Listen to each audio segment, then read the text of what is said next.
Good morning students. Today we will learn joint stock company. We should know what is joint stock company. If any businessman wants to do the business at a large scale at that time, he should form the joint stock company. To form any company, a huge capital is needed.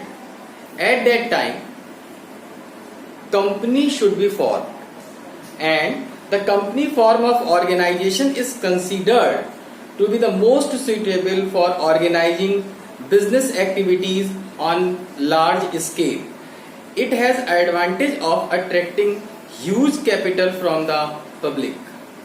With adequate capital, it can employ trained and experienced managers to run the business activities efficiently.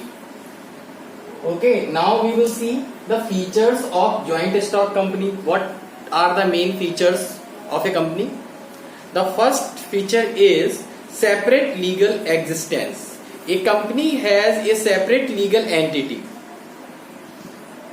Business is other activity, but in businessman has the separate entity and company or business has separate entity. As you know, a company can carry on business in its own name, and it can buy and sell assets in its own name. As a person buy and sells the assets and create the liabilities also, in the same way a company behaves just like a human being. It can enter into contract with outsider in its own name. The company and its members are separate individuals. The second point is artificial person. Human being is a natural person, while company is an artificial person. A person does not have a physical body like a natural human being. It is an artificial person created by law. Human being is created by God, but company is created by law. Its operations are performed by the elected representative of members known as directors, although business is run in the name of company. The third point is registration. It is legally compulsory for a company to get itself registered under the Company Act 1956. Without registration, no company can come into existence. The next point is perpetual succession. A company has continuous existence independent of its members. A company is created by law. Which type of law? Those laws are written under Company Act 1956. Okay. And only law can bring an end to its existence. The death, insolvency and incapacity of any member does not affect the existence of a company.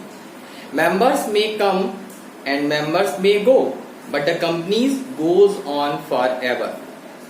The life of the company can come to an end through legal procedure of winding up. The fifth point is common seal. Being an artificial person, the company cannot sign.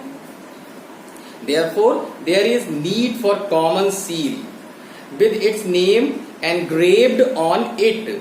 The activities of the company are carried through a group of people.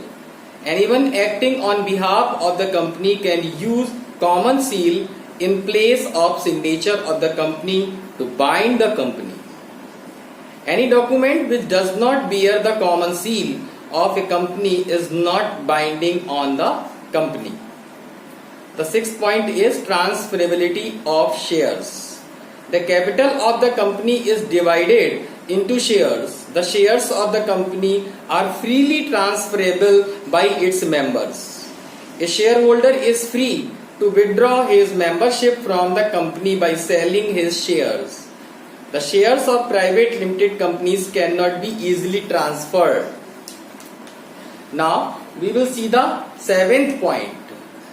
Separation of ownership and control. The company form of business is owned by the shareholders.